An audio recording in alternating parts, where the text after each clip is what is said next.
which means it's Pride Month here, and at Search Laboratory we thought we'd assemble some of our finest queer minds to talk all things Pride and how to digital market it like a pro. I'm Elle, and I'm the digital PR team manager, and I'll be hosting this podcast today, and I'm going to let the rest of my guests introduce themselves. Matt? So, my name's Matt, I am the People and Talent Advisor here at Search Labs. I'm Connor, I'm the videographer. And going over to the US? I'm Sydney, I am a paid social and programmatic account manager over on our US team. So we're covering all sides of the globe here and a range of channels, and we're hoping to talk through everything from our own experiences down to what it's like in the industry as well. So to start, I thought it'd be useful to actually talk about the concept of Pride, whether we think it's needed, why we think it's there, and kind of our own experiences with it. So Matt, do you want to start? Yeah. What does kind of Pride mean to you? I think my relationship with Pride, it's long stemming for a start, as I came out in 2003, which is 21 years ago now, so there wasn't much representation on TV. I grew up more of a sporty lad, I was more into my football and things like that, and when you looked at TV, the only sort of gay lads you saw were people like Dale Winton, who I didn't necessarily relate to, so it was more for me back then anyway, going out and finding my own sort of tribe and finding people that were similar to me within the community. And I think even now there's still times when I look around and I'm like, this community has evolved so much in the 20 years, and I think we should all celebrate that sort of thing. But also, Pride is a political protest. To be part of the LGBTQIA plus community in a number of countries is still a punishable event. So you can still go to prison, you can still face the death penalty. So there are reasons why, even though we have beautiful things at this moment in time like marriage equality, we still have to fight for other people. There are not people within our community that have the same rights and freedoms that we do whilst living in the UK. And I think that's a really interesting point, because we kind of view ourselves now as the UK as we're so progressive, we're so far ahead of everyone, but we still have things such as pension disparity for LGBT plus people and access to IVF and even more things that we're still not there yet. And I think it's really interesting, obviously this is the UK side, but Sydney, to hear from you about the US side of things, kind of your relationship with Pride and what it kind of feels like and looks like to you.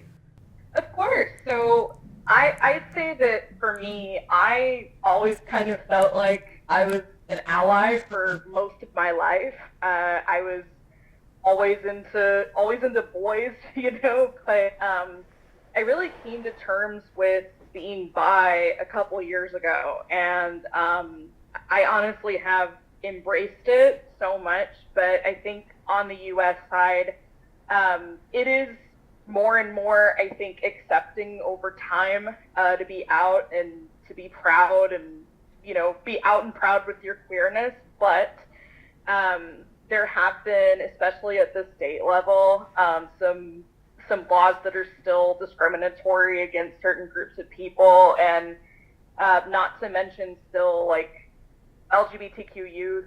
Some go through bullying. Some unfortunately have higher suicide rates than those who are straight. So I think that that's what Pride still means, and we need to celebrate being out and proud, and also advocate for those who don't have that voice, who grow up in families that aren't as accepting or are bullied or more. So I think from the U.S. side, there's still some progress that I think needs to be made, and so I think that's why Pride means a lot to me in particular. And I think the points you've picked up there as well kind of resonate with Matt's side as well, of the aspects of community. And I think bisexuality, I'm bisexual as well, is kind of its own almost island within the community as well, because you can feel like you're too gay for the straights, but then too straight for the gays.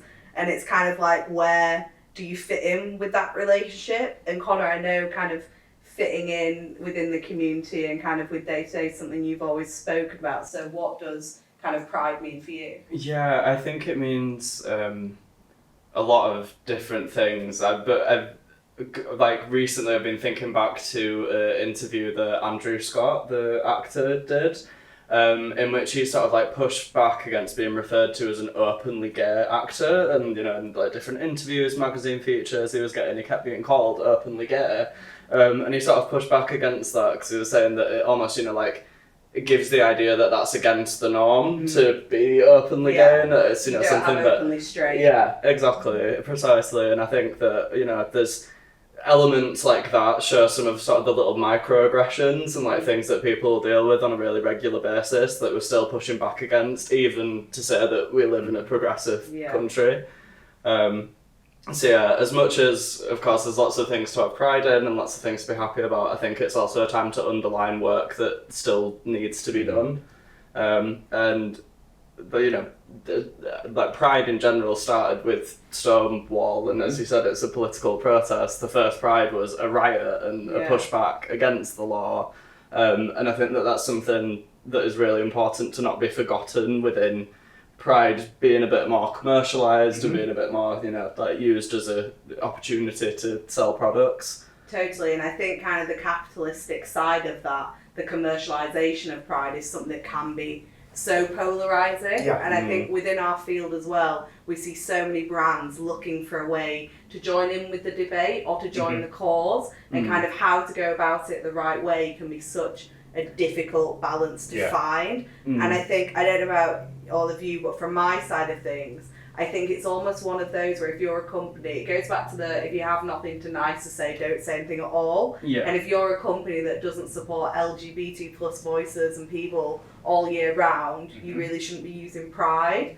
I don't know if any of you have seen, kind of got any brands or any campaigns or things you've seen previously that you think are either good or bad in different ways. Some of the ones I kind of saw last year that I thought were good and authentic was things like Verizon, who are like a media platform, and they've been doing a campaign around LGBT plus loneliness in older people. So they did a game show, I think it's called like No Straight Answer or something, and they had a panel called The Old Gays on there. And I thought it was good because it was authentic to what they were trying to promote. They weren't trying to shoehorn something in, but it also kind of spoke to a wider cause they're doing. And I think that for me, that's the main thing. If you want a Pride campaign to be good, actually donate, actually support, and have it meaningful. Have any of you seen anything else that you think is good? One of the standout brands for me, and it's not just like a recent campaign, it's something they've done consistently, is Absolute Vodka. They've been with us from the start, and you see through like sponsorships on RuPaul's Drag Race and in the wider community, selling their rainbow bottles all year round. It's not one of those things when it comes to July, the rainbow disappears, right, like it does with these bigger brands. Absolute are there with us along the way, and a lot of the makeup brands, like you see companies like MAC, they've always been with us as well, which is really nice to see. But on the flip side, I find it a lot of it disingenuous. I think it is going after that pink pound, going after the rainbow money effectively, just being like, yeah, we'll whack a flag on it because people will buy it. It's like you walk into Superdrug and there's like rainbow toothpaste. Why? Why is it rainbow toothpaste? And it's so patronising. And it's like, I saw this thing on Twitter or something the other day, and Superdrug, I think it's Superdrug or Boots, one of the two, they're selling Vaseline, a regular Vaseline like 90p, the same Vaseline with a rainbow on it, like £3. It's like come on, we're not all going to fall for it. Just because you whack a rainbow on it doesn't mean I'm going to buy it. Yeah, I think what you raised there as well about when it hits July, the rainbows disappear. BMW last year changed all of their social media logos to rainbow, except the one in the Middle East. And I think things like that is very similar. If you're not going to stand for it against potential peril, potential business loss, it's almost like don't bother doing it at all, because from a marketing point of view and working in PR, the press, you'll get more press for half doing it than if you didn't do it at all, and obviously not all press is good press. And Sydney, from your side of things, are there any kind of campaigns or things you've seen for Pride that are either really good or potentially not as great? Yeah, I'd say that for us, I'd say that local brands tend to do a bit of a better job at making sure that there's inclusivity and more, unlike you've got big national brands that it's kind of the stereotype of they put the rainbow logo on, but it's clear that the other 11 months of the year they haven't talked to queer voices. They haven't done more. So I think for us, it's a little bit more of a general thing. But I did see, for instance, I love the Verizon example where they got old gays on there because some of the most random, products that I guess make sense, but at the same time, just slapping a rainbow flag on certain things, it's just, I love what Matt said about Absolute Vodka because they have done an amazing job. They're, year-round, been very inclusive, sponsor with RuPaul's Drag Race. Another brand that comes to mind is Hamburger Mary's, that, has, at least in the States, they do like drag shows and more, and so they're more inclusive with that. And not just, again, like the minute July 1st happens, we just forget about the products getting binned and we're changing the displays over. Yeah, definitely, and I think that's really useful. The other side of it as well, I think, is just trying to force things together that maybe don't work. Another campaign from last year was North Face, who did a campaign that was like, come outdoors with us, which I thought was quite smart. And it focused more, they had drag queens and non-binary people modelling the range. And it wasn't that they'd made it rainbow and shoved kind of like pride flags on it. It was their authentic core products, but they'd made it kind of deeper. So it spoke about the importance of outdoors, mental health and struggles that LGBTQ plus people might have. So I think that's when it really speaks, when it's really genuine. So in terms of kind of role models, I think it's something we've all touched on a little bit already about the need for visibility, which is something you spoke about, how Pride was so important for that in communities. So obviously role models, we all spoke about kind of visibility and why that's important. I'd be really interested to hear kind of who your role models have been and why and kind of what they've offered for you. Connor, I don't know if you've got any of them. Charlie XCX is what a slay. A big one, because I feel like she has done an awful lot for the community, but it also feels like very genuine. It doesn't feel like, they're sort of like going after the pink pound, or like she's got a marketing team around her that are just like, oh, well, the gays love you, so, just pander to that. It really does feel like she's an ally. It feels like, like all of her friends are gay, like she knows gay clubs, she knows gay music, like she gets it. And sort of, like even doing like specific like DJ sets and things like that, like and yeah, exactly. And either whether that's like in physical like queer venues or whether it's on like queer digital spaces, like I feel like she just really embraces the community, and for that reason the community embraces her back. No, I think that's great, and obviously she's amazing. And I think she's someone who also shows like the importance of building allyship but not dominating the conversation. Yeah, no, exactly, that's it. I feel like she gives a lot of space and like her platform up to people who might have more understanding or more of a first-hand experience, and I think that that is exactly what being a good ally is all about. Totally. And also she makes absolute bops. Exactly. So everyone should go stream 360 right now. No free promo. No. Sydney, what about you? Who have you kind of looked up to? You spoke about how you came out a bit later and kind of was coming to terms with it for a bit. Are there any people within that who've really helped you? Oh, absolutely. I hate to be cheesy and say my friends, but they've been, a lot of my friends are in the LGBTQ community, and so they've embraced it. I had one that said, Sydney, I knew. I knew before you did. The signs were there. And so I think there's that, but also on the celebrity side of things, I know she's a classic example, but I'd say Lady Gaga, not just because she pretty early on in her career, of course, she came out with Born This Way, which is, a queer anthem. Totally. But she's also just unapologetically herself, and I think there's a lot to be said for that. I mean, I remember early on in the late 2000s when she wore that raw meat dress, she was just like, I don't care. I don't care if people think I'm weird.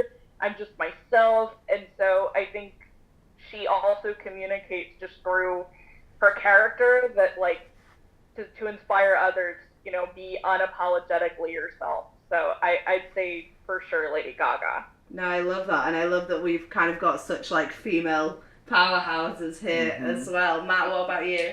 I'm going to go back to being like a teenager. Like I said before, there weren't much representation on TV for me. There wasn't people that I could look at and be like, yeah, you know what, that's a bit of me. Until Skins. So when the first season of Skins, Maxie, that like changed my life in so many ways. I was looking at him and I'm like, he just wants to go out, have a good time, get off of whoever he can, and just be a normal lad. And I was like, yeah, that's me. And then one that followed Maxie from Skins was Santana from Glee. She was unapologetically one of my first herself. crushes. My cat is named after Santana. It depends who you are. It depends if I tell you it's Santana from Glee or Santana the guitarist.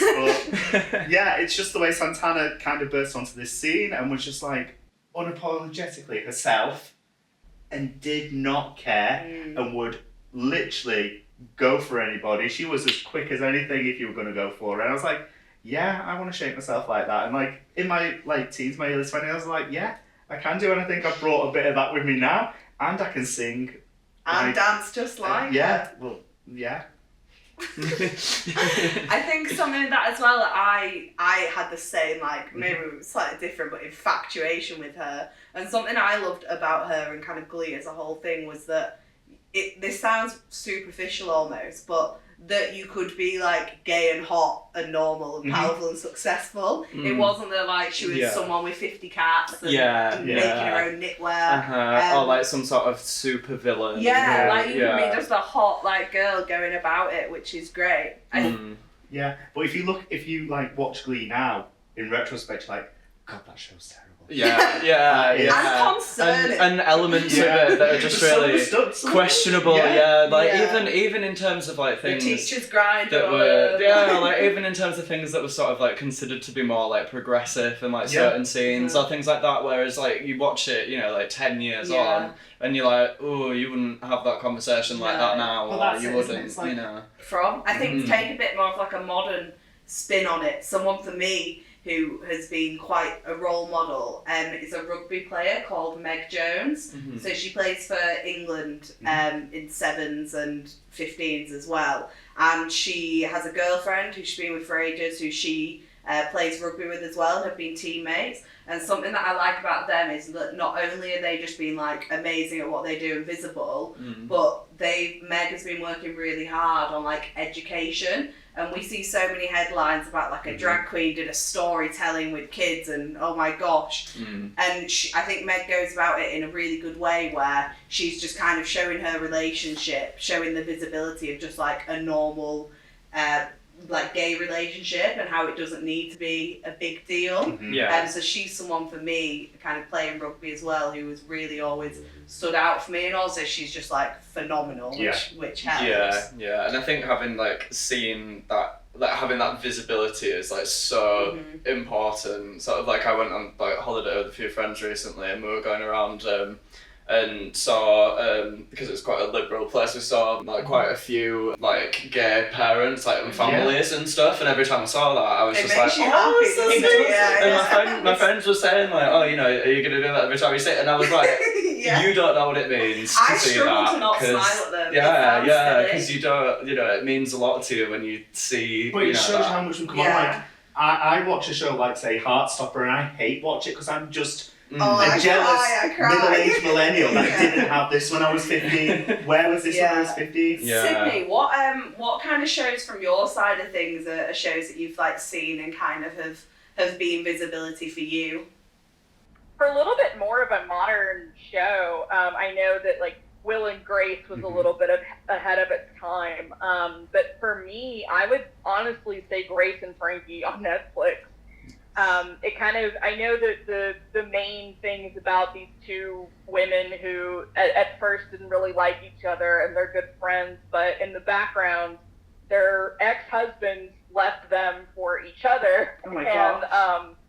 But it has a very like positive showing of their relationship, but at the same time, it shows kind of the ups and downs of a relationship, and they're older, they're senior citizens, but it shows that, like, old gay people can also, like, have a good time and have a happy relationship. Yeah, and I think that's so good. And as we've gotten older, I'm so almost jealous of kids growing up now, because they have so much to see. And when we were growing up, it was like there'd be gay people on TV, but they'd be weirdos. Yeah. Or they'd be like, the entire storyline would be that they were gay. Mm-hmm. Whereas now you're watching shows and the main characters just happen to be gay, and it's not like a big deal. Yeah. And I think back to when I actually interviewed here, and I was speaking to you in my first chat, and one of the conversations we even had, I was like, so do you have any gay people here? Like, what's the views around that? Because I think previously I've kind of been in environments where there maybe hasn't been that many people who are out and visible.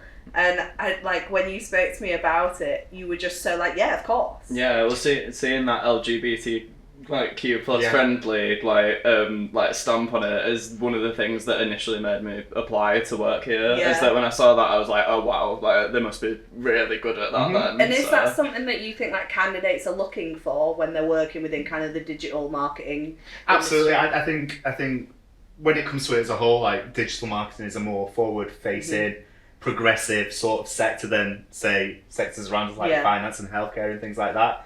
And I think candidates are interested in your ins and outs now. And for me, in my role, it is more of a generational thing. Like, if I'm speaking to younger candidates, they want to know the ins and outs of our inclusivity, our diversity. So obviously we spoke a lot about visibility, and it's something that when I went to apply here, obviously was something I spoke to you, checking that this is a company that is accepting, and we are so lucky that it is such a welcoming company.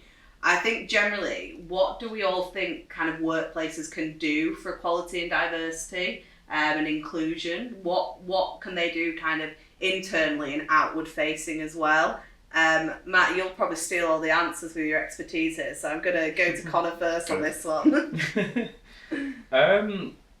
I think generally just keeping sort of like an open dialogue with people in which like they feel comfortable to speak to you, but at the same time generally like not asking loads about it, because I think that's sort of one of the things that makes me cringe is sort of, if you're in like a new, not necessarily just a new job, but just a new environment in general, when people are like, oh, so do gay people do this? Do gay people do that? It's like, well, I don't know really, I can only, speak for myself. And even if you do have that information and know those things, you don't always want to necessarily, sit there and be an encyclopedia for people. Have you had what are your kind of faux pas that have happened where anything that's been said where you've been like, wow, like... I've had like some very, I think one of the things that I find most annoying is how quickly people go to direct a conversation about relationships to something sexual. Because I think that sometimes there can be an element, like, particularly as a gay guy, of sort of like having to work a bit harder for people to take you seriously. And I think I've definitely had sort of, whether it's been in pitches or going through, like briefs, projects, I've had ideas for things, and I've been like quite passionate. I feel like I'm kind of camp and a bit obviously gay from the way in which I talk. And I've literally had somebody, like, this was long before I was here, like working freelance and stuff, refer to me as the little gay one, is how they referred to me, because I feel, there are just multiple examples of things like that where I think you have to try a little bit harder and get like results that are a little bit better just to sort of, confirm with other people that you feel like other people, their abilities kind of assumed you have to prove it. Yeah, exactly. Like, I'd agree as well with you, Connor. Sometimes you're in those situations where, like, I've got to drop my accent, I've got to go, like, all right, lads, what are we doing today? Instead of, like, my normal accent, and I've got to, like, you've got to kind of, like, mask for mask. Code switching, like... Code switching, Sydney, is that something that you feel that you kind of, have you had experiences in the workplace, and what advice would you offer for kind of being accepting for equality, diversity and inclusion? Of course. Good news is things have been pretty positive from my experience. It helps that it's a pretty positive environment here. But I would say to be accepting in other instances for other workplaces is, I honestly would say with like just what Connor said. Don't kind of make it to be like a token. Like I know that over here there's kind of a concept of diversity hires that can sometimes kind of happen, where you're hiring, you know, someone hires them to check off a box and not necessarily, you know, listen to them. And not to say that we definitely should be hiring, you know, LGBTQ people and others, but at the same time, just making sure that it's not just to check off a box. The meritocracy of it. Yeah, and it's like, oh, this is the gay person, you know, and stuff like that. So I think there's that, and just like, but at the same time, have a very open environment, and just listen. I would say, like, honestly, listen to the voices that are in the company, and, you know, again, don't have this like weird stigma around people. Like, you can talk to us like normal people sometimes as well. So I would just be like, don't be too freaked out, and just be. Thanks, Sydney. That was some really great points. Matt, I'm going to go to you for your kind of one top tip for companies within this space. Embrace your queer staff, because they are your foundations to a positive future. And what a lovely note to end it on there. Sure. Thank you everyone for kind of taking part here. I think we've had some really good discussions, and in terms of companies, if you're wanting to make the most of Pride, I think what we can all take from here is be authentic, be genuine, and if you don't have anything nice to say, don't say anything at all. And companies, you need to be listening and you need to be learning, and with that you can't really go too far wrong. Thanks everyone.